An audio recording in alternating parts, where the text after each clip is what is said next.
Chega mais.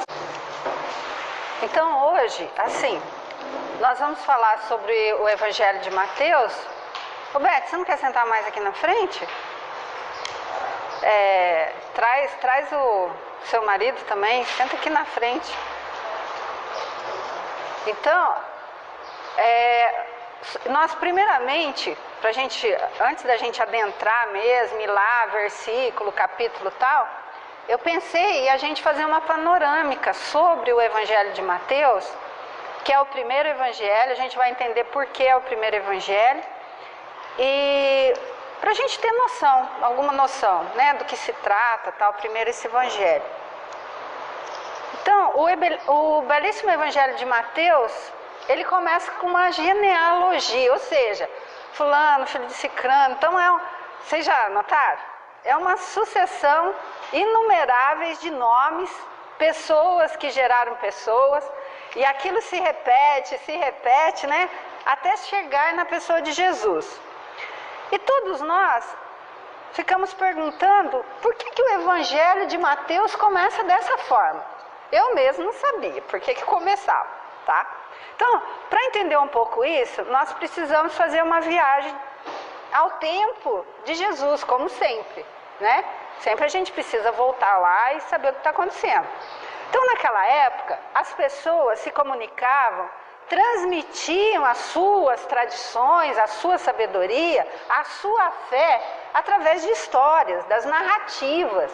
Através das histórias, as crianças eram educadas e todo conhecimento era passado de geração para outra geração, sempre através de história. Por isso, quando queria se apresentar a alguém, em razão da sua importância ou em razão da tarefa que essa pessoa ia desempenhar, era comum fazer-se uma genealogia. E a função da genealogia era contar de onde a pessoa veio, qual era a sua base, qual era a história dos seus antepassados e qual a história atual daquela pessoa ali no mundo presente. O que ela representa, então? E o Haroldo até que fez essas colocações, eu achei muito interessante. Assim, né? Quando nós encontramos a genealogia de Jesus no Evangelho de Mateus, o que o evangelista pretende é amarrar, olha só, ligar a história e a missão de Jesus à história e missão de outras dezenas de pessoas que o precederam. Olha que interessante. Ele está ligando a história dessas pessoas com a história de Jesus. Mostrar que a vida de Jesus está ligada a um processo histórico longo. Um processo que teve a condução e olha que coisa linda isso. E a interferência direta de Deus na história da vida de todas essas pessoas que estão lá na genealogia. Então, por isso nós encontramos uma sucessão de nomes que, embora para a gente não faça muito sentido, para as pessoas daquela época, cada nome dessa lista evocava uma lembrança, uma emoção, um sentimento de gratidão ou de admiração, ou às vezes até de questionamento. E ao citar esses nomes, o evangelista, ele fazia com que a atenção das pessoas se voltasse para esses episódios, para aquelas personagens e principalmente para o momento da história em que ela viveu. Então olha que lindo isso, e a gente não se dá conta, né? E é curioso, porque essa genealogia é bem eclética. Eclética no sentido que ela coloca nome de pessoas que foram heróis bíblicos, olha só, mas também coloca pessoas que tiveram grandes quedas morais, que não foram nenhum modelo de conduta. Estão entendendo? Por que isso? Porque mesclar figuras de uma moral elevada, ilibada, com outras de moral nem tanto ilibada. Por quê? Para mostrar que o trabalho de Jesus envolvia a cura dos doentes, o tratamento daqueles que estavam em queda espiritual, ou seja, para mostrar o aspecto da misericordiosa missão de Jesus. Vejam, outra coisa curiosa, as pessoas que aparecem nessa genealogia, algumas são de Israel ou de Judá, mas outras são do mundo pagão, como por exemplo, Ur na Caldeia, Babilônia. Alguns são homens e outros mulheres. Alguns são poderosos, outros são pobres, pessoas oprimidas. O que isso nos diz? Nos diz também sobre a tarefa de Jesus, uma tarefa junto aos judeus, porém também junto aos gentios, que envolveria a todos, felizes, abastados, pobres, oprimidos, livres, entenderam? O aspecto da tolerância e da diversidade da mensagem de Jesus já estão presentes nessa genealogia, só ali. Por isso que eu falo para vocês, a gente pega um textinho, uma coisa, se você se aprofunda ali nele, uma frase, está rico. Você enriqueceu assim, de saber qual era o objetivo, o que estava fazendo, mas a gente precisa estudar e saber dos costumes daqueles povos. E é isso que muitas vezes as pessoas não adentram, né? Outra coisa que nos chama a atenção são alguns nomes muito importantes da história bíblica, como por exemplo, Abraão, está lá, Salomão, Davi, mostrando os vínculos de trabalho, olha só, de Jesus com a primeira revelação de Moisés. Moisés é a primeira revelação, segunda, Jesus e terceira para nós a doutrina dos Espíritos, certo? Ou seja, você já deve estar percebendo que pelo simples fato do evangelista citar o nome, ele não precisa repetir a história que consta na Bíblia sobre aquela pessoa. Então, ao repetir o nome daquela, ao colocar o nome daquela pessoa ali, ele evocava já de imediato vários textos, várias histórias, muitos episódios, tragédias, alegrias. E essas emoções eram novamente vividas pelos ouvintes que presenciaram a leitura desse texto. Então imagina, séculos e séculos lendo essa genealogia, lembrando tudo isso, quer dizer, muito mais vai ficando. E daí até o Haroldo coloca, vale a pena conferir nome por nome, identificar cada uma dessas personagens, onde ele caiu, onde ele acertou. Quais eram suas fraquezas? Quais eram seus potenciais para que a gente entenda com maior profundidade o caráter de Jesus? Bem como o seu estilo de trabalho, a maneira como ele relacionava com as pessoas e o aspecto central da sua mensagem. Achei que o Haroldo, assim, foi muito feliz nessas colocações e é muito bom para a gente ter esse feedback, né? De saber o que é essa genealogia, que muitas vezes eu mesmo nunca imaginei que fosse isso. Eu acho que no evangelho que ele escreveu agora... Ah, é. Ele explica. Tem essa história. Tem as histórias de cada... No evangelho do Haroldo, né? Que ele traduziu, tem a história de cada um. Isso mesmo, bem lembrado. Mostra que as pessoas que ajudaram Jesus, os discípulos, todos eles eram perfeitos. Sim, todos... Jesus escolheu, quer dizer, realmente nós somos imperfeitos, sermos ignorantes, né? Simples ignorantes, e com o passar das encarnações que a gente vai... Jesus não escolheu ninguém perfeito, né? A Lilian está falando a respeito da escolha de Jesus de pessoas que não eram perfeitas. Então ele já nos demonstra que ele quer o quê? Desde o início que Jesus chegou aqui, ele quer a nossa ajuda, não importa se a gente é perfeito ou não. Porque não tem ninguém perfeito, o único perfeito que passou por aqui foi ele. Então ele quer a nossa ajuda, né? Paulo é tão assim, Apóstolo. Né? Então assim, e quando a gente vê a história dele, quantas pessoas ele matou e perseguiu? Então a Lília está falando sobre Paulo que antes dele se tornar Paulo, o quanto ele matou muitos cristãos, perseguiu e tal. E foi um espírito que quando ele se voltou para Jesus, e quando ele se voltou para Jesus, ele não ficou se lamentando. Ele simplesmente pegou o trabalho que ele tinha que fazer, aconteceu um monte de coisa com ele ficou pobre, né? Os parentes não queriam mais saber dele, tudo, mas ele... Tudo, né?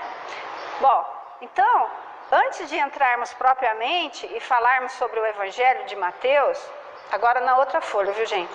É bom saber qual teria sido o propósito, o objetivo de Mateus para escrever esse Evangelho. Mateus recebeu a inspiração para escrever esse Evangelho para nos dar uma notícia: que Deus está conosco. Que lindo, né? O Evangelho de Mateus começa dizendo assim, está lá no capítulo 1, 23. O menino que vai nascer será chamado Emanuel, que quer dizer Deus conosco. E no final do Evangelho de Mateus, Jesus diz exatamente assim, Jesus dizendo, né? Eu estarei sempre convosco. Capítulo 28, 20. Primeiramente, o Evangelho de Mateus tem 5 grandes posições.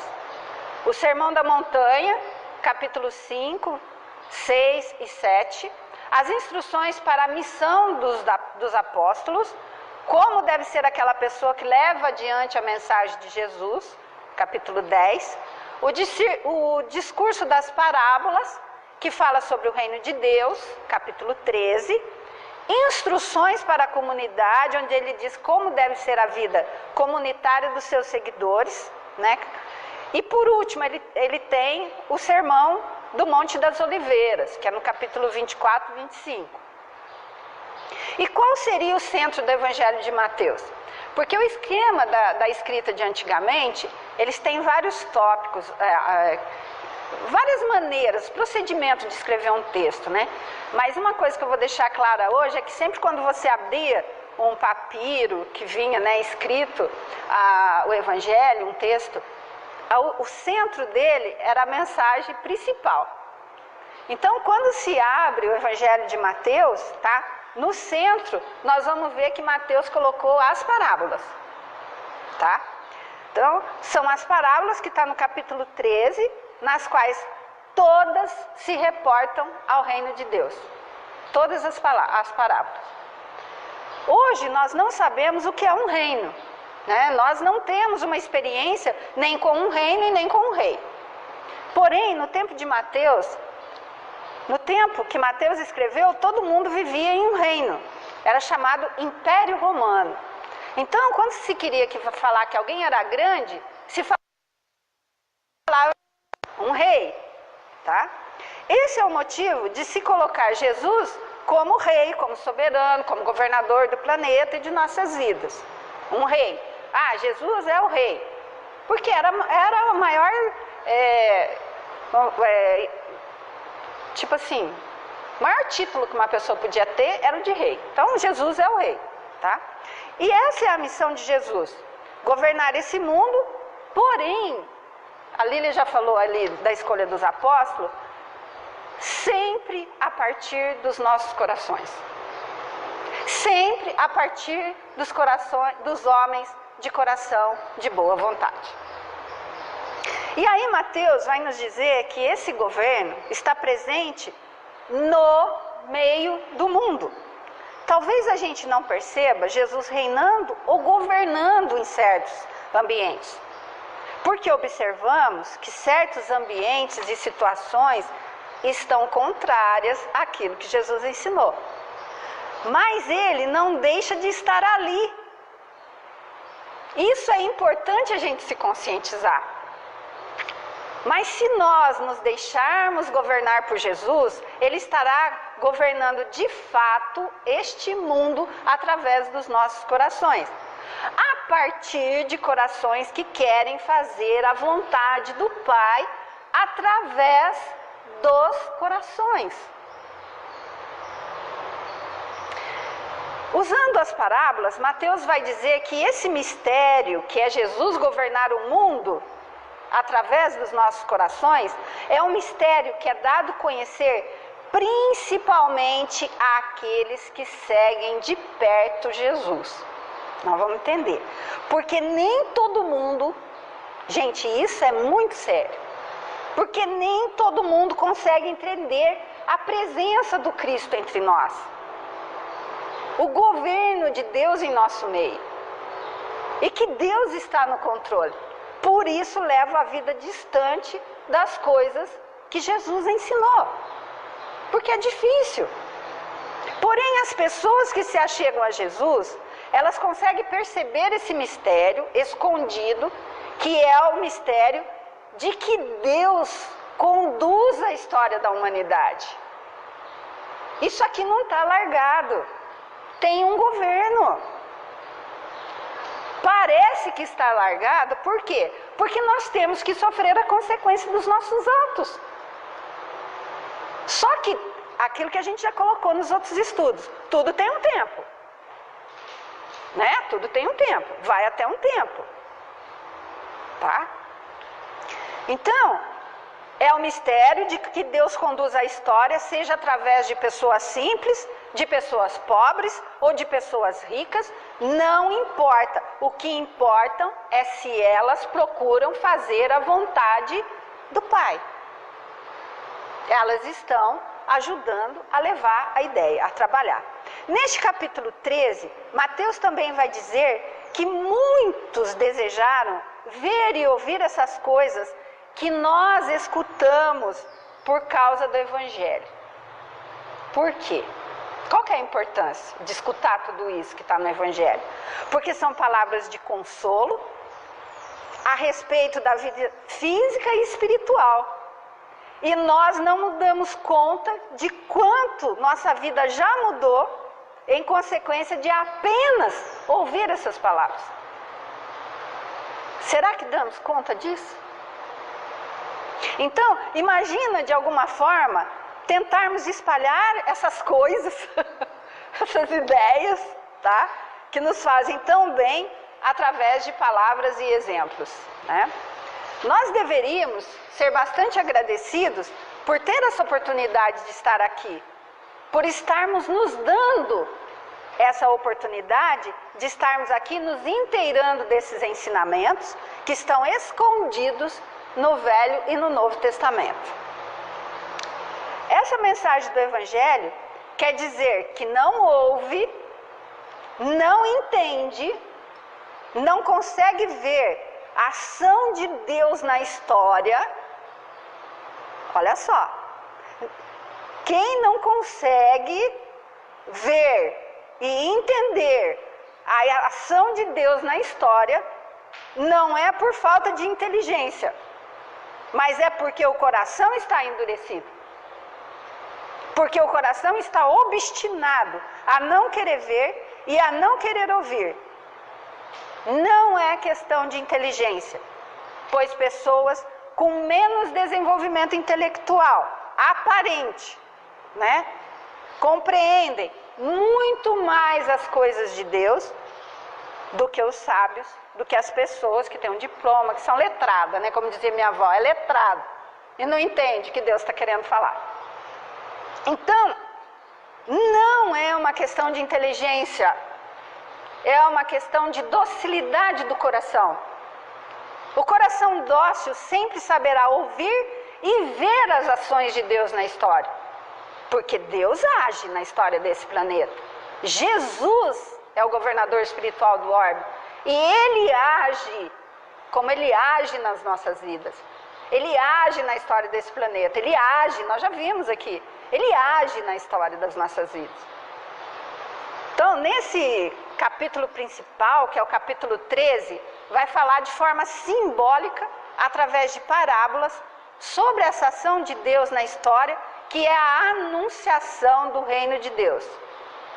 Esclarecendo que onde existe a evangelização, existe a divulgação de uma mensagem que vai de encontro aos anseios dos corações e leva os corações a se voltar para Deus. Tá? É isso que Mateus está querendo nos dizer, certo? Então, onde existe uma evangelização, existe a divulgação de uma mensagem que vai nos levar ao encontro dos nossos anseios. Ou seja, gente, por que eu estou passando por isso? Não, tem uma resposta. Eu sei porque eu estou... Sabe, eu não sei, mas eu entendo que é necessário que eu passe por isso. E aí vem a seguinte, e eu sei que eu tenho que dar o melhor de mim. Né? E agora vamos fazer um voo panorâmico, como eu falei para vocês, sobre essas parábolas. Não vou me deter muito nelas hoje, né? Hoje a gente só vai fazer um voo panorâmico para a gente sentir também. Então, a parábola do semeador, por exemplo, significa que, principalmente, gente, isso aqui que eu estou falando para vocês, eu tirei de uma palestra da irmã Aila, que ela deu em 2015, que ela fala sobre o Evangelho de Mateus. Então, as ideias são delas e eu dei umas pinceladas, mas é bom colocar que eu coloquei no final o nome dela, tá? Porque a maioria do que tem aqui é da irmã Aila, tá? Então, a parábola o começo que eu falei da genealogia é do Haroldo. Bom, vamos lá. A parábola do semeador significa que, principalmente, o evangelho anunciado, ou seja, a boa nova, é transmitida por um ser de tamanha envergadura de amor, né, que é Jesus, e é necessário que ele, o evangelho, a boa nova, se expanda, que ela cresça no nosso meio. E para crescer, necessita da nossa boa vontade. De novo, eu coloquei bastante isso. E compreendemos também que existe a necessidade de um certo envolvimento com essa mensagem de Jesus. É necessário comprometimento de levar essa mensagem de forma amorosa e clara, para alcançarmos os corações que necessitam de Deus e o desconhecem na plenitude do seu amor. E a sua vida para que essa mensagem chegasse até nós hoje. Não vamos esquecer disso, né? Não foi não foi muitos.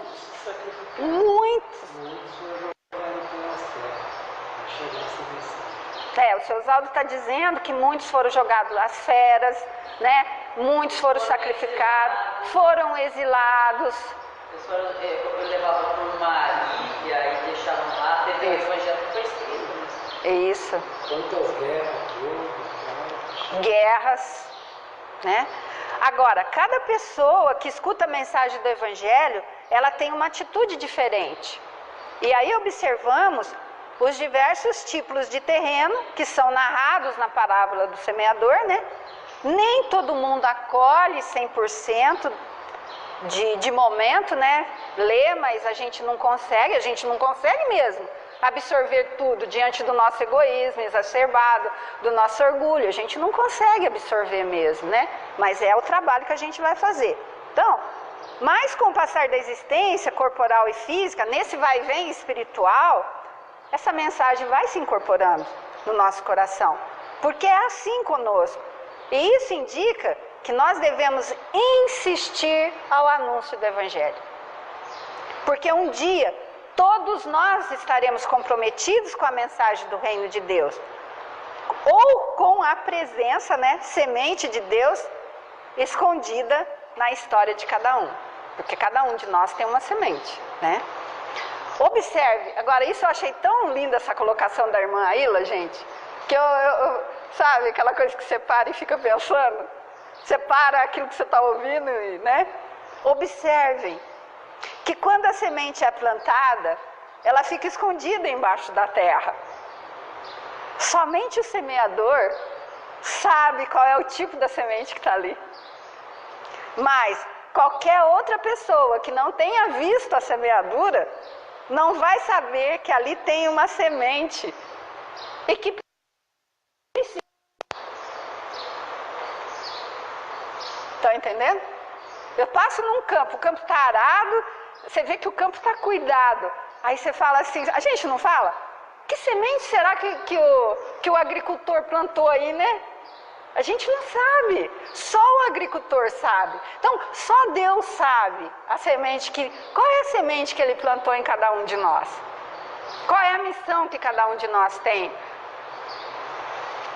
Então, a ação de Deus é assim, Ele trabalha dentro dos corações, jamais olhando as pessoas pelo lado de fora. A gente que faz isso, a gente olha as pessoas pelo lado de fora. E nós não sabemos que semente está ali no coração delas. Por isso que nós não devemos julgar as pessoas. Com certeza, a semente está ali plantada e escondida. E um dia, a luz do sol, a chuva, em situações propícias, adequadas, essa semente vai germinar, apesar do terreno, da circunstância, da pessoa. Às vezes você acha, nossa, aquela pessoa lá, né? Meu Deus do céu, quando? Na hora que você vê, está mudando. O seu Oswaldo está dizendo que vai chegar o tempo que ela também vai germinar. E ela também vai dar frutos, que é o caso do Paulo que você colocou, né, Aline? E a Lívia, assim, que cria esses bullying, né, entre as pessoas.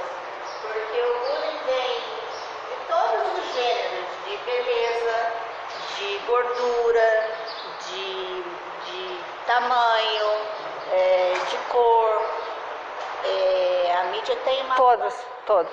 E aí a pessoa só aprende a ver o lado de fora do outro. Então, se você sai, vamos supor, você é jovem,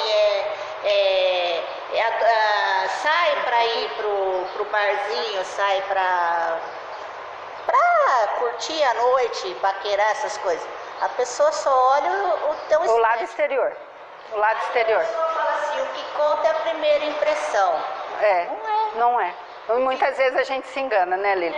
Quantas vezes a gente se engana com essa história das pessoas olharem só por fora e ter, né, esse monte de preconceito, essa coisa toda. Eu acho que a televisão, o termo comunicativo é o principal colaborador para isso, para as pessoas terem preconceito. Sim. Porque elas querem lançar moda. Então, roupa bonita só fica bonita em gente magra, mas tem que ser palito. Tem que comer só alface. É isso. A própria televisão, né? O próprio meio de comunicação. Essa semente aí é como a de Santo Agostinho, né? Ele era mudando e as coisas, a mãe rezando, para ele melhorar. A mãe de Santo Agostinho rezando isso. Virou um santo, né? Um ser mais iluminado. Depois, Mateus compara essa ação de Deus na história com um grão de mostarda. Às vezes, a gente faz uma coisa pequenininha, insignificante, que achamos que não vai dar em nada. Às vezes, até deixamos de fazer alguma coisa porque achamos pequeno demais, porque pouco inteligente, achamos mesmo que somos incapazes. Mas olha a semente de mostarda nos dizendo, né?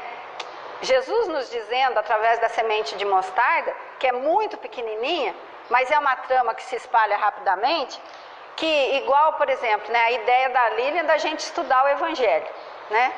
Ela ficou me perturbando para a gente estudar. E hoje, olha quantas pessoas que estão aqui, né? Estão participando. A Elza também queria bastante, que não está aqui com a gente hoje. E daí vocês, né, que estão aqui, a gente está estudando e a gente está levando isso à frente, e quanto de coisa que a gente já aprendeu, né? E isso que é importante, é uma semente que você joga.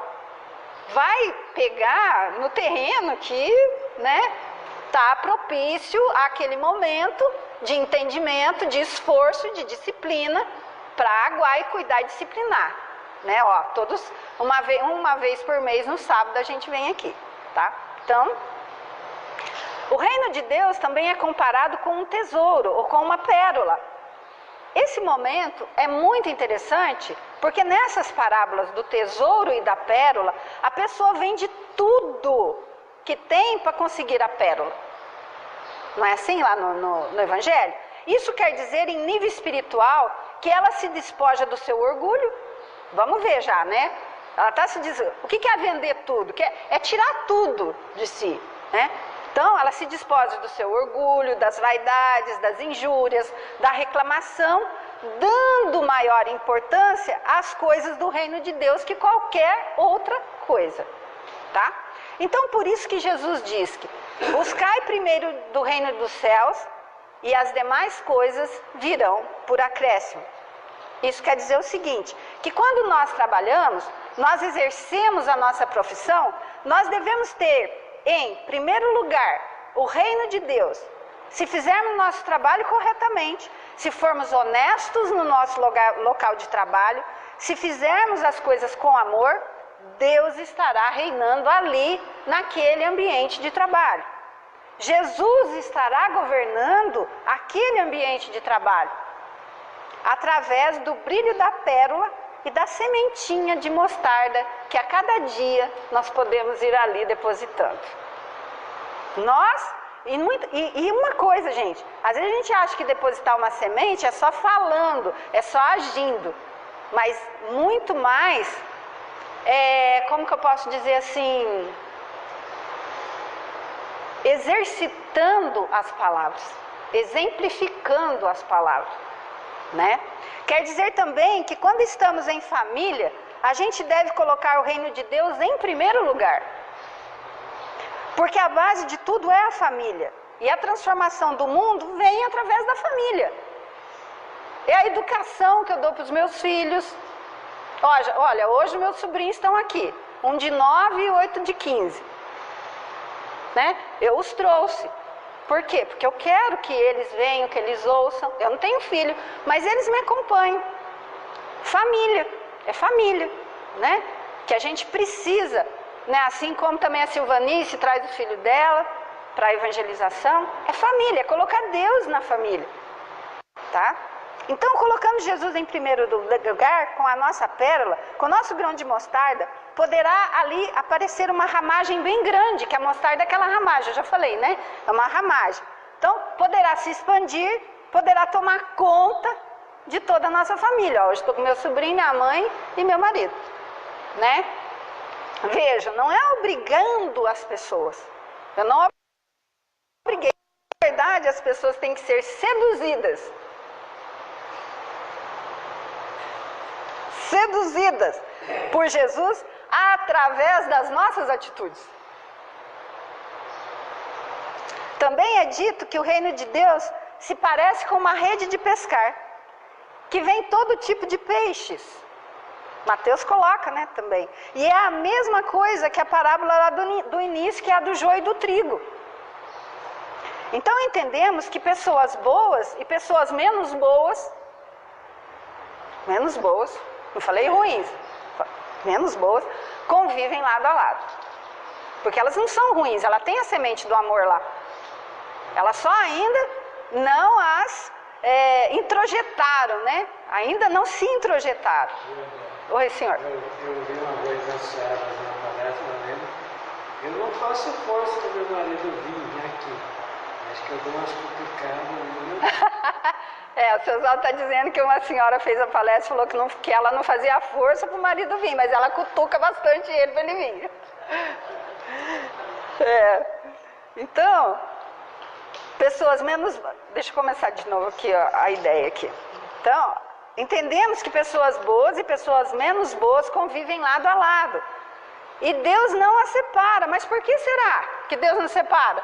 Porque temos que conviver uns com os outros. Igual o trigo tem que conviver com o joio tem que conviver com o trigo. Igual os diversos tipos de pessoas que têm que conviver na mesma rede de pesca. Não cabe a nós a separação. Por exemplo, quem chega e quem vai da nossa vida, quem chega e quem vai da nossa vida, e não é só vida em família não, é a vida religiosa, é o lugar que eu moro, quem chega e quem vai da minha vida, tá? Tudo é de acordo com nossa vibração, com nossa sintonia. E o encaminhamento para o lugar que nos cabe será sempre feito por Jesus e seus propósitos, com planejamentos milimétricos, como se fosse uma teia de aranha, de tantos componentes inimagináveis que faz até mesmo com que hoje, um sábado, 3h10 da tarde, 20/10/2018, nós estejamos aqui e quem quer que esteja nos ouvindo. Já imaginaram isso? Já pararam para pensar? Agora, quando for do nosso merecimento, já não precisaremos encarnar nesse planeta. Isso para aqueles que vão alcançando antes de nós sua iluminação, né?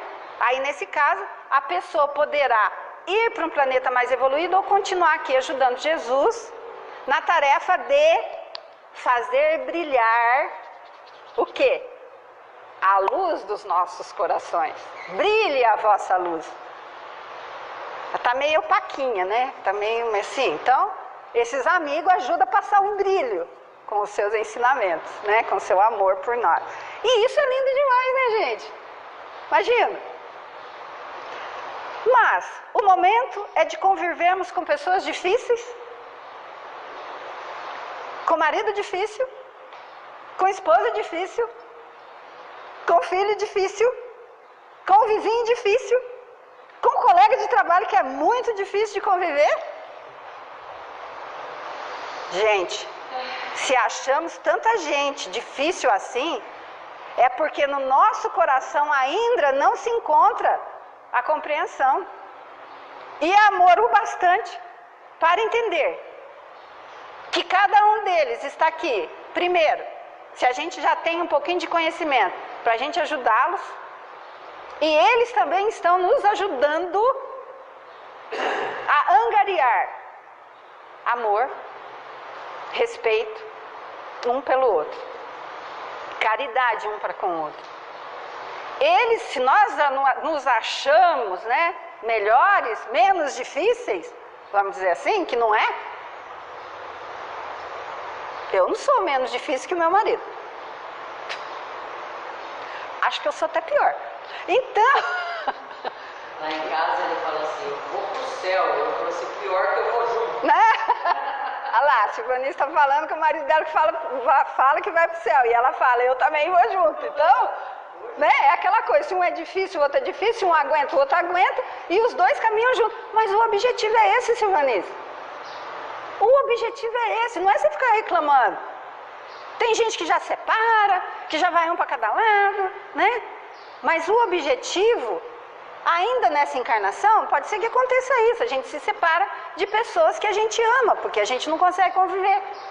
Mas já é um ensinamento. Então aquela dificuldade está nos ensinando a respeitar. Entende? Então, quanto mais eu estou achando pessoas difíceis e reclamando, vamos olhar ao contrário. A dificuldade, então, a religião que eu estou frequentando não está me dando uma base para que eu já entenda, o Espiritismo é ótimo nisso, né? Do que? Olha, tem um motivo para eu estar com essa pessoa, né? E se algum dia o reino de Deus poderá se reavivar no coração dessas pessoas pela nossa mísera semente de mostarda jogada à margem da estrada, é uma glória, não é, gente? E eu também, ela me ajudou, eu ajudei. E não se engane, essa semente poderá mesmo brotar de acordo com nossas atitudes aqui no plano Terra, nos corações que já desencarnaram, com raiva da gente. Lilian, entende? A gente não para pensar nisso. Nós temos inimigos do passado. Então a nossa modificação, a nossa busca de conhecimento também os está influenciando. Então a semente que eu estou jogando aqui, nesse plano, também está dando um reflexo no plano espiritual. E a gente esquece disso. Fiquemos atentos da nossa responsabilidade. Agora eu vou resumir, não está aí no texto de vocês, porque assim, de última hora veio isso na minha cabeça, então eu não coloquei no texto que está aí, mas é assim, depois eu passo para vocês. No Evangelho, o Mestre, então, apresenta 7 parábolas, tá? A respeito do reino dos céus. O reino dos céus podemos entender como esse estado interior, né? De equilíbrio, harmonia. E o mais interessante é que em todas essas parábolas de reino dos céus, Jesus usa elementos ou figuras para simbolizar o reino dos céus, todas com um caráter de interioridade. Vejam bem, para falar do reino dos céus, ele fala da semente que cresce dentro da terra. Interior, interioridade, fundo. Para falar do reino dos céus, ele fala da pérola que cresce dentro da ostra. Ó Jesus! Para falar do reino dos céus, ele fala do fermento que está dentro da massa. Você coloca o fermento dentro da massa para ela crescer, que depois nós vamos ver cada uma dessas parábolas. Para falar do reino dos céus, ele fala do tesouro que estava escondido onde? Dentro da terra. E por fim, para falar do reino dos céus, ele compara esse reino dos céus a peixes que estão dentro do mar. Tudo com caráter de interioridade. Ó, por isso que a gente tem que ter aquela... Opa! Né? Hã? Ah, no nível sódio. Perfeito. Né? E depois, né, estão dentro do mar, depois são separados. Então ele diz assim, lá no capítulo 3 de Mateus: o reino dos céus é semelhante a um homem que lançou uma rede no mar e pescou todos os gêneros de peixes. Finda essa pesca, ele leva esses peixes para a praia e começa a separar. Já viram, né? Quando a gente vai no mar, vem o pescador com a rede, ela traz e ele começa a separar peixe com peixe, né? Tal. Os bons ele guarda num recipiente, ele vai vender. E os deteriorados ele joga fora. Quando o Emmanuel comenta isso, ele coloca assim: todos os dias entramos num barquinho e vamos para o mar da vida. A gente lança as nossas redes e pesca todo gênero de peixes. E pescamos mesmo todos os tipos de emoções, de sentimentos, de dores, de ideias, de pensamentos, não é assim? A gente sai de casa, a gente já está sendo, já está absorvendo alguma coisa, alguém chega a falar alguma coisa, alguém age, eu ajo, eu provoco isso no outro. Então eu joguei a rede, tá? Acontece que quantos de nós reservam um tempo, todo dia, no final da pesca, para separar os peixes? E guardar os bons num recipiente da alma e do coração e lançar fora os deteriorados. Será que se a gente ofendeu alguém, a gente fala assim: fulano, me perdoa? É muito difícil, né? Será que se eu vi que alguém me ofendeu, será que eu paro e falo assim: ah, aquela pessoa estava nervosa, Senhor Jesus, cubra ela com seu manto, Maria Santíssima, né? Sei lá. Não, a gente fica assim: ah, fulano fez isso, ainda chega, né? Conta pra mãe, pro marido, pros filhos. Sabe, fulano fez isso, fez aquilo. A gente não é assim? A gente é assim. A gente precisa se admitir. São por aquelas pessoas que estão nos perturbando a vida. Eu quero mais é que ela se dane. Só que não é assim. Porque ela vai me perturbar nessa vida, na outra vida, na outra, na outra, na outra. Eu preciso quebrar essa corrente, né? Então gastamos tanto tempo por dia com a higiene no corpo, escova dente, tomar banho, arruma o cabelo, pinta o cabelo, despinta o cabelo, pinta a unha, né? Hoje a Elza está trabalhando lá, né? Pintando o cabelo, fazendo a unha, tá? Tá lá, né? Então, quantas pessoas ela atende com todo esse asseio? Não que o asseio não seja importante, mas o quanto que nós reservamos para fazer o asseio mental, tirar essas coisas, essas ideias da nossa cabeça que faz tanto mal. Né? Porque não importa o que o outro pensa, que o outro faz, importa a maneira que eu reajo. Tá? Então, que é essa higiene que o mestre está falando? Porque não adianta queremos estar harmonizados, guardando os peixes deteriorados da mágoa, da inveja, da maledicência e ainda dos pensamentos negativos que nos levam a baixar a nossa vibração. É como diz, né? Amanhã é outro dia. Outras possibilidades. Por que eu fico me remoendo?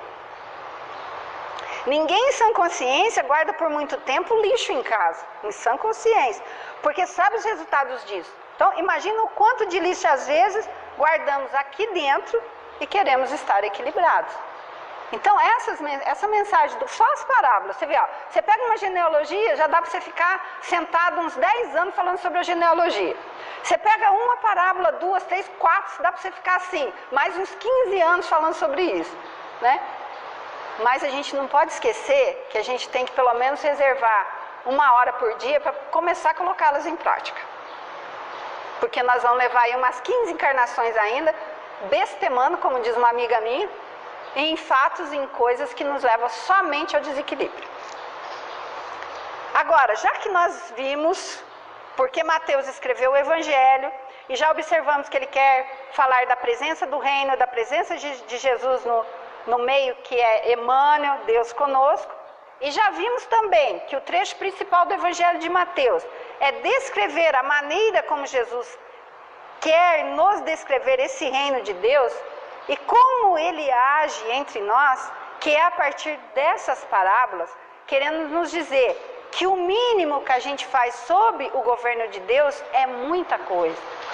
Quando a gente se deixa os nossos atos serem governados por Deus e pelos ensinamentos do Cristo. Então é um momento agora da gente se perguntar o que quer dizer, agora isso aqui é lindo também, que eu achei a colocação da irmã Aila, o que quer dizer esse versículo de Mateus?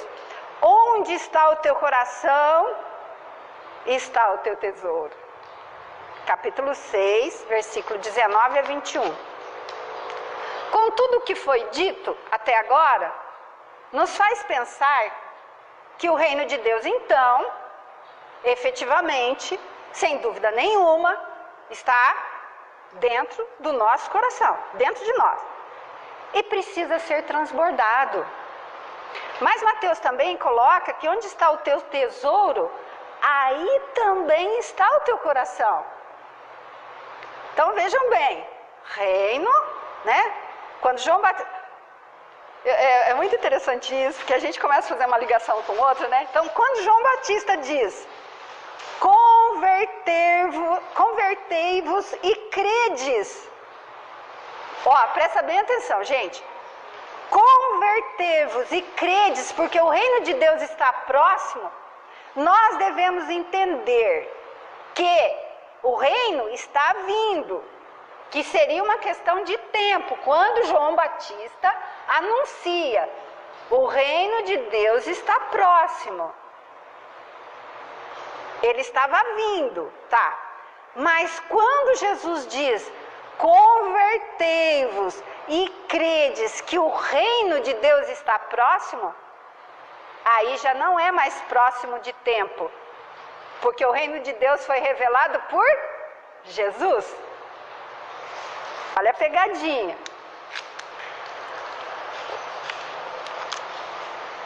Então, quando Jesus diz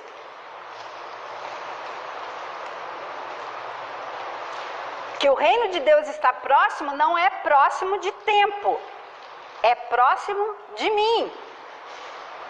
Está próximo de uma forma tão próxima que ninguém mais pode estar tão próximo de mim.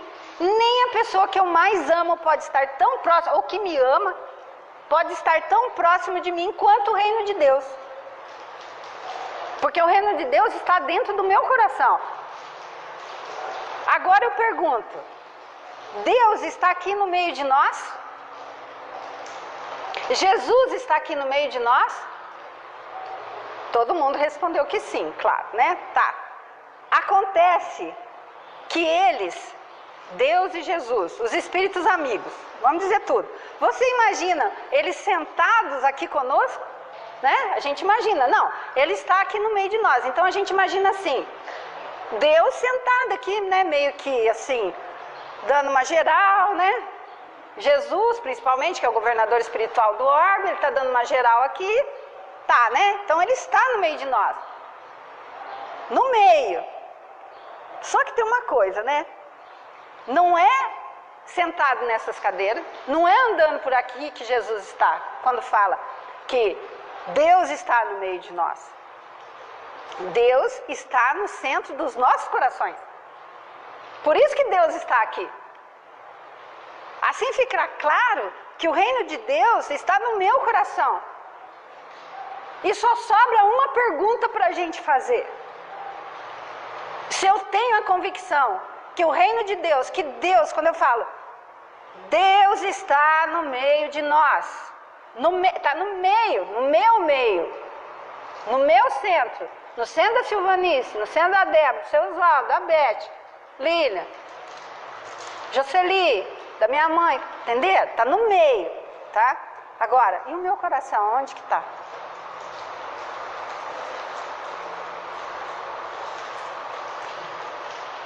A minha atenção, onde está? Então vamos ver. Hoje aqui, por exemplo, talvez seja o corpo que esteja aqui. Mas onde está o nosso coração? Ah, eu tenho que chegar em casa, vou ter que recolher a roupa que está no varal, vou ter que terminar a palestra que eu estou fazendo, vou ter que... Não é assim? Então, onde está o seu coração, o seu pensamento? Aí está você, porque o coração é o centro da nossa existência. Agora olha só esse trecho de Mateus, capítulo 6, versículo 19 a 24. Está dentro do chamado Sermão da Montanha. E o Sermão da Montanha, que vai do capítulo 5 até o 7 de Mateus, é um sermão que Jesus vai interpretar toda a Escritura. E ele vai dizer o que é importante para ele, para Jesus. O que é importante para Jesus? Que existe muita coisa que já foi dita na Bíblia, muita coisa que já foi ensinada pelas religiões. Mas é preciso saber o que é fundamental para Jesus. Mateus nos coloca. E é muito interessante, porque esses versículos 19 a 24, começa com muitas pessoas fazendo coisas externas, coisas exteriores, coisas para serem notadas, coisas para serem aprovadas para as pessoas os admirarem. E Jesus começa esse capítulo nos chamando a atenção para as coisas que vamos fazer ao outro em nome da caridade. Porque é maravilhoso quando o coração das pessoas é afetado, é sensibilizado pela necessidade das outras pessoas. Não é legal isso? Né? É maravilhoso quando a gente se condói, quando inconscientemente nos colocamos no lugar da outra pessoa e tentamos ajudar, mas Jesus alerta. E é um alerta muito importante que Jesus faz. Que se isso for feito não porque o coração se moveu ou se sensibilizou, pura e simplesmente, mas sim, se na hora de ajudar o outro a gente estiver com a preocupação de ser visto, isso já traiu a nossa ação, já estragou tudo. Se nós fizermos uma oração, por exemplo, que a gente sempre costuma fazer uma oração aqui, né, antes de começar, a hora que a gente termina, para que os outros achem ela bonita, para que digam, olha, que alma boa, né? Olha que pessoa maravilhosa, que oração que ela faz, gente. Olha que pessoa do bem, olha o que sai desse coração. Então a gente já estragou tudo. Já estragou.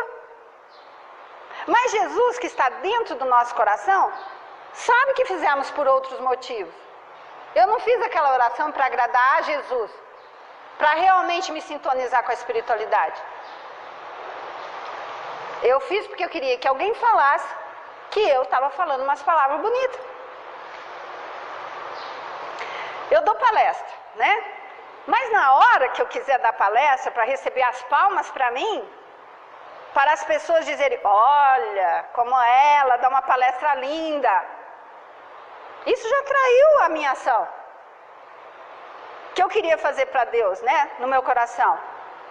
Mesmo porque, o que acontece quando eu venho aqui dar uma palestra? Eu só juntei, gente, os ensinamentos de pessoas que estudavam, ó, muito antes de mim. Deram a sua vida, como disse o seu Oswaldo. muitas delas, para que esse ensinamento chegasse até aqui, né? Jesus deu a sua vida, tá? E muitos outros espíritos, gente, estudiosos.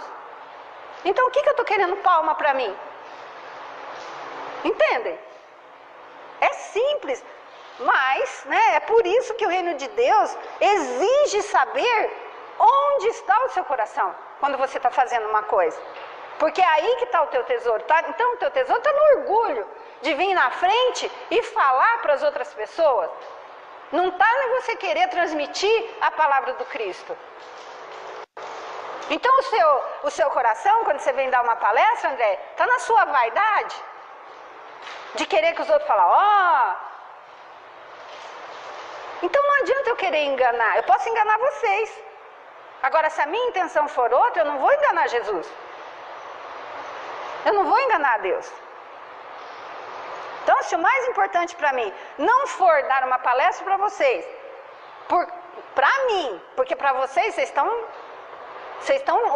assimilando esses conhecimentos, né? Então, para mim, se não for, para que Jesus fale através de mim, que possa atingir o coração das pessoas, para levar a minha alma e a alma daqueles que ali estão ouvindo, então o meu tesouro, tá? É somente minha vaidade, é querer me aparecer para os outros, porque aquilo, neste ato, é o mais importante para mim. Mas Jesus vai saber. Então eu estou falando de mim, estou dando um exemplo meu, não estou envolvendo ninguém, é eu, sou eu, né? Porque às vezes a gente fala assim, mas você fica falando de um exemplo seu na palestra. Não, é necessário. Porque eu não posso magoar ninguém, não vou falar, né, de outra pessoa, vou falar de mim. Por isso é preciso trabalhar, e trabalhar muito para que consigamos incorporar esse tesouro celeste em nós. É um exercício diário? É. Não nos preocupemos tanto com o tesouro da terra, do aplauso, da consideração, do orgulho, mas da prática de nos dedicarmos às coisas espirituais. Eu acho que é isso que é a grande importância, né? A ideia de estarmos aqui hoje, da Elza e da Lilian. As ideias dela, inclusive eu. Porque para eu vir aqui e falar num sábado, 2 horas, 1h30, sei lá, eu estudei. Então, o maior beneficiado sou eu, porque além desse conhecimento que está aqui, tem muitos outros que eu não dá nem tempo de falar. Então, é fácil distinguir o que está sendo um tesouro para mim hoje, né? Ou para Jesus. É um tesouro para mim o que eu estou fazendo? Então, aqui agora eu já tenho condições de analisar o porquê que eu estou aqui. Então, em qualquer lugar que eu estiver. E esse tesouro terrestre não é outra coisa a não ser colocarmos ao senhorio de Jesus cada coisa que a gente faz. Todas as coisas podem ser boas, mas a gente pode estragar até as coisas boas quando a gente tem outro propósito que não seja agradar a Deus, mas sim agradar aos homens para que eles nos bajulem. Entende? Tudo é muito bom quando eu falo no centro, mas eu posso estragar tudo porque podemos acumular um tesouro terrestre, um tesouro que não vai durar muito tempo, porque hoje a pessoa pensa assim, olha como a Andréia fala bonito. Mas amanhã eu lhe digo uma palavra grosseira, ou vocês ficam sabendo de alguma coisa ruim que fiz, pronto, já foi embora o meu tesouro. Já passou. Isso é em qualquer circunstância da nossa vida, gente. Nossa, a pessoa é tão boa, lá no centro. Fora do centro, tá? Então aquela pessoa, muitas vezes até não vai nem mais acreditar em Jesus. Quantas pessoas saem das religiões porque alguém está fazendo alguma coisa? Em nome de Jesus. Nós vimos as cruzadas, as inquisições. Quantas pessoas têm pavor de Jesus por causa disso? Tá? Bom, por quê? Porque eu sou falha. Então como que a pessoa vai acreditar somente em mim? Porque eu sou falha, eu sou humana. Então a minha limitação humana, de uma hora para outra, é igual assim, o ladrão vai levar esse tesouro. A traça vai comer, o ladrão vai levar aquilo que eu faço, pensando em mim. mesmo. E quem que é o ladrão? O orgulho, a vaidade, a mentira. Por menor que seja, por melhor que pareça, isso vai passar. Porque o que vai ficar mesmo, o que eu vou levar daqui, o que é importante mesmo, o que é definitivo, o que é duradouro, é aquilo que eu faço, porque eu deixo Cristo governar esse mundo através do meu coração. E com toda a sinceridade do meu coração, procuro colocar sempre minhas limitações. De forma que as pessoas saibam que estou no mesmo grau de procura, de renovação, de transformação que elas. Portanto, não são minhas palavras, meus gestos que devem ser levados em conta, mas a mensagem. Porque se algum dia eu fizer algo errado, todos terão a chance de chegar em mim e dizer: Andréia, realize em você o que você vem nos alertando. Acho que você pisou na bola, amiga. E particularmente eu acho que não existirá mais consideração de alguém de me bater no ombro e dizer isso. Então esse é o reino de Deus. E a gente precisa aceitar ele com profundidade, para a gente não ficar cada vez mais jogando cisco em cima dele. O que são esses ciscos? Orgulho, maldade, maledicência, reclamação, né? Jesus também, ele vai dizer, o coração deve ser fixado no reino. Se meu coração está em Jesus, eu vou ter um novo olhar sobre as coisas. Eu vou ter um novo olhar mais puro sobre as coisas.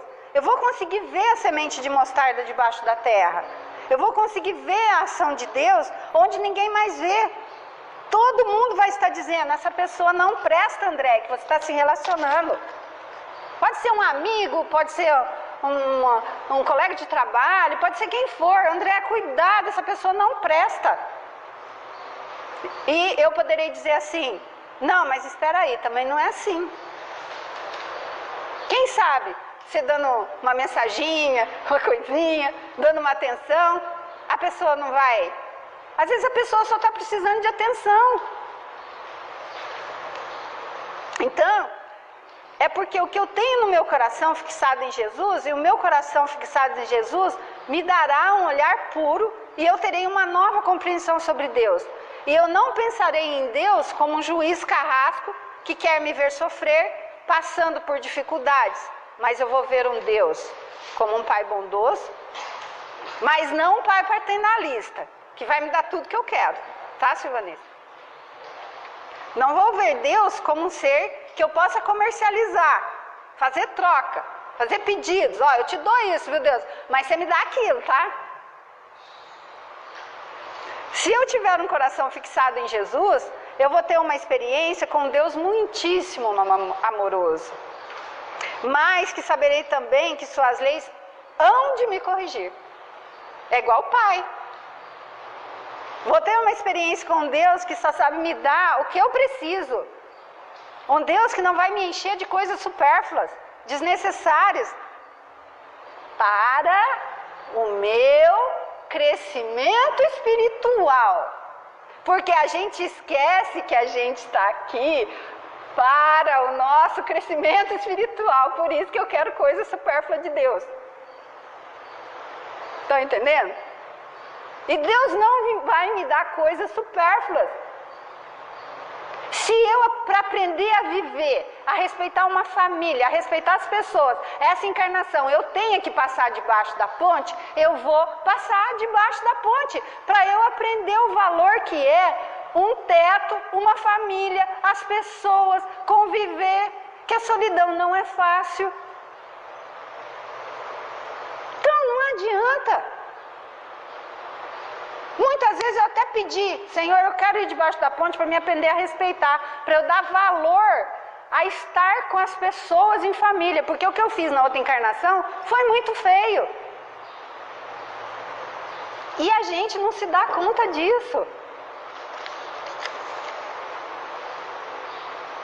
Um Deus que não vai me encher de coisas supérfluas e necessárias para o meu crescimento espiritual, um Deus que não se deixa comprar. Também, se eu tiver um coração fixado em Jesus, eu terei uma nova visão de mundo. Eu não verei o mundo como um lugar de perdição. Eu não verei o mundo como algo cruel. Verei o mundo como uma seara, como um campo pronto para ser arado.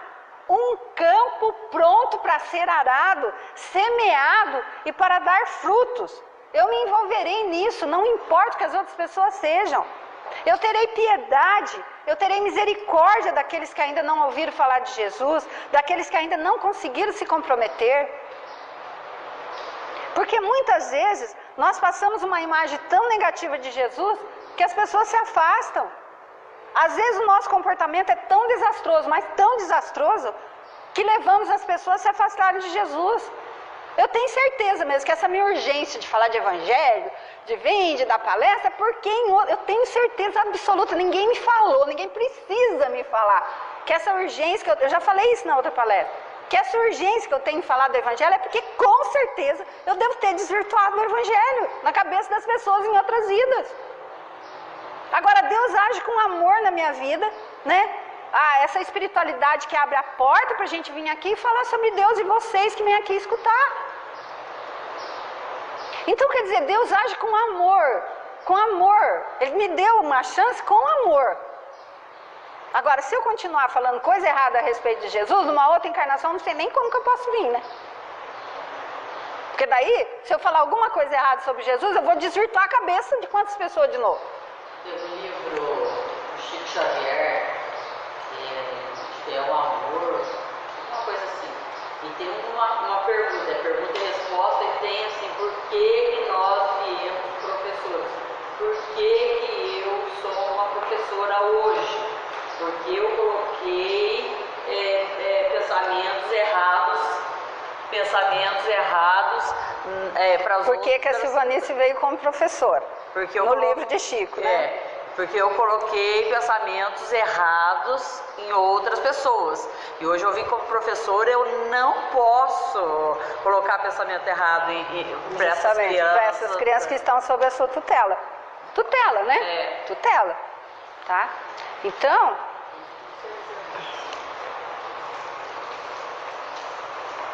porque muitas vezes nós passamos, né, uma mensagem tão negativa, eu já falei isso, tá? Jesus, então, se a gente tiver o coração fixado em Jesus, veremos tudo com outros olhos, veremos as pessoas com outros olhos, veremos aquelas pessoas que querem nos fazer mal com outro olhar, porque teremos misericórdia dela. Poderemos até dizer assim, meu Deus, o que fulano ganha de fazer esse mal para mim? Jesus, que eu possa perdoar, me dá força. Porque às vezes você não consegue perdoar de imediato mesmo. Nós somos imperfeitos, mas Jesus, me dá força, né? Lhe dê um sentido na vida para que ela não viva em função de pensar mal de mim e falar mal de mim, e nem eu dela. É um exercício que eu vou fazer, tá? Mas para esse tipo de olhar, com um desafeto, com uma hostilidade, uma adversidade com alguém, é preciso a gente ter o tesouro do reino de Deus fixado em nossos corações, né? E assim veremos também o ser humano de uma forma diferente. Veremos cada ser humano como uma criatura muito amada por Jesus. Olha o que tanto de Mateus faz a gente pensar. Pensar. Agora, já paramos para pensar quanto que vale a vida de um ser humano? Vale a vida do nosso grande Mestre Jesus, do nosso Senhor Jesus Cristo. Porque Jesus não deu a vida só por gente boa. Jesus deu a vida pelos pecadores em geral. Jesus, quando morreu na cruz, deu a vida por todos, inclusive por aqueles que colocaram uma lança no seu coração. Pai, perdoa eles não sabem o que fazem. Então, veremos o ser humano como alguém que é valioso para Jesus, é valioso para Deus, porque Jesus, seu Filho maior, deu a vida dele, por nós. E olha que a morte de Jesus não foi fácil, foi morte de cruz. O que pode valer mais do que a vida do Filho de Deus? Do nosso irmão maior Jesus? O que pode haver de maior para ele? Aquela pessoa que eu detesto. Que pode haver de coisa maior para Jesus? Aquela pessoa que eu detesto. Ele ama ela. E aquela pessoa que me detesta, vale a vida de Jesus para mim. Não é engraçado a gente pensar nisso?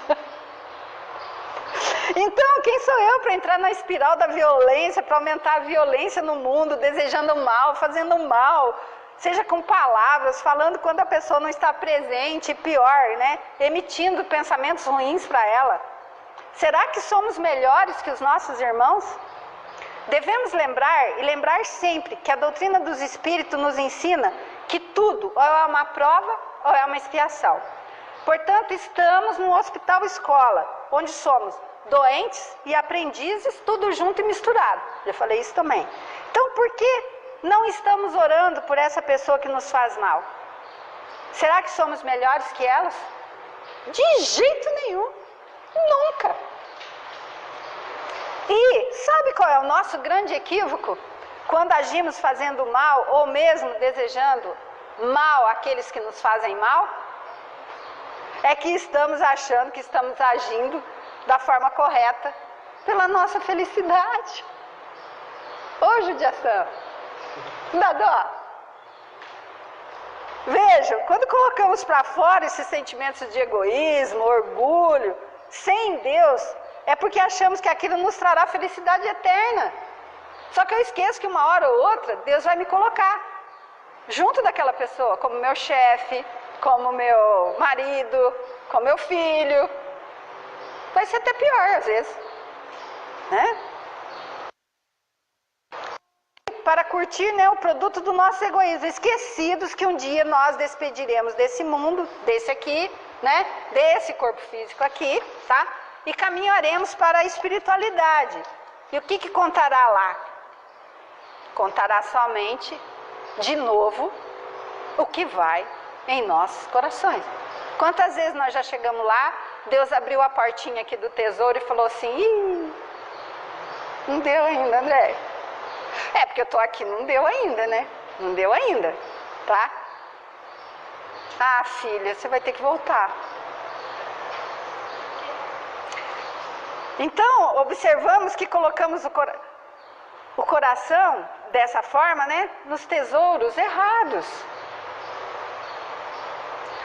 Se o nosso tesouro é Jesus, vamos pensar nele, dando a vida por cada um de nós, por cada um desses nossos irmãos que estão morrendo com o coração vazio, achando que estão fazendo a coisa certa, incitando violência. A gente está vendo o quanto, no Facebook você abre, você vê o quanto de pessoas incitando ódio, violência, maldade, falando mal do um, de outro, disso, discussão. Aí a pessoa quer estar em paz, equilibrada. Aí a pessoa quer atrair o melhor presidente do mundo, agindo desse jeito. Ela mesma, a força das sombras mesmo, afasta. Porque hoje, na era que nós vivemos hoje, em todas as eras a maior força é a do bem. Mas hoje, o bem está batendo na nossa porta, cobrando. Se você não fez, você agora vai fazer em outro lugar. Entenderam? Então, a coisa está se tornando séria. Tá? Então, vamos pensar, se o nosso tesouro é Jesus, vamos pensar nele, dando a vida por cada um de nós, por cada um desses nossos irmãos que estão morrendo com o coração vazio, que estão vivendo com o coração vazio, achando que estão fazendo a coisa certa, procurando a felicidade em algo que não traz a felicidade verdadeira e duradoura. Então veja, como que podemos entender quando Paulo diz que o mais importante para ele é Cristo? E que ele percebeu que tudo mais que era importante para ele, valia menos que esterco. Sabia que Paulo colocou isso? Ele usa uma palavra muito mais grave que a Bíblia não traduz, nos diz irmã Aila, para não chocar. Porque ela também pega os textos direto do grego. Então, Paulo coloca que essas coisas que ele achava importante antes de ter conhecido Jesus, passou a não valer nada depois que ele encontrou esse tesouro que é Jesus. E nós que já encontramos esse tesouro, já conseguimos abri-lo para saber das coisas valiosas que podemos possuir, que quando permitimos viver em companhia de Jesus? Nós já tentamos abrir esse tesouro? Que é o tesouro da afabilidade, da doçura, do entendimento, da compreensão. É muito mais fácil a gente demonstrar raiva, ódio, do que demonstrar amor. Esses dias uma aluninha minha... Peraí, a Silvani está dizendo que é muito mais fácil a gente demonstrar ódio do que amor. Sim. Tá. Outro dia uma aluninha minha, várias aluninhas estavam esperando eu para abrir o portão que vai para a educação física e estava passando a moça da biblioteca. E daí elas todas assim, fazendo coraçãozinho com a moça da biblioteca. Eu falei assim, que lindo! Como vocês têm que demonstrar mais amor pelas pessoas. Verdade. Porque E está vindo muito isso das crianças, né, Silvanice? Elas demonstrando amor. E contagia, né? A gente fica sensibilizado, né? É muito bonito mesmo. Tem 14, 13, 14 anos. São muito queridas. Nossa, eu vejo as meninas...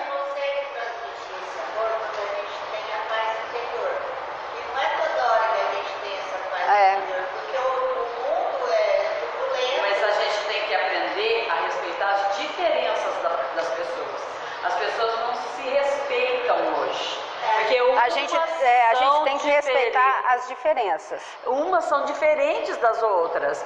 A pessoa está fazendo aquilo. Ela é diferente de mim, de eu pensar daquele jeito. A gente tem que respeitar o que ela está fazendo. Mas hoje está difícil, né? Então a Lília está dizendo que a gente não respeita porque o nosso orgulho está falando mais alto. Né? É verdade.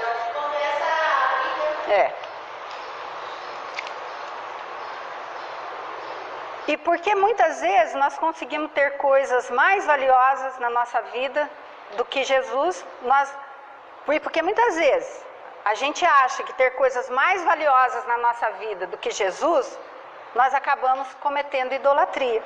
Porque todas as vezes que uma pessoa, uma situação, uma coisa, no lugar de Jesus no nosso coração, lugar que deveria ser só de Jesus, nós cometemos idolatria.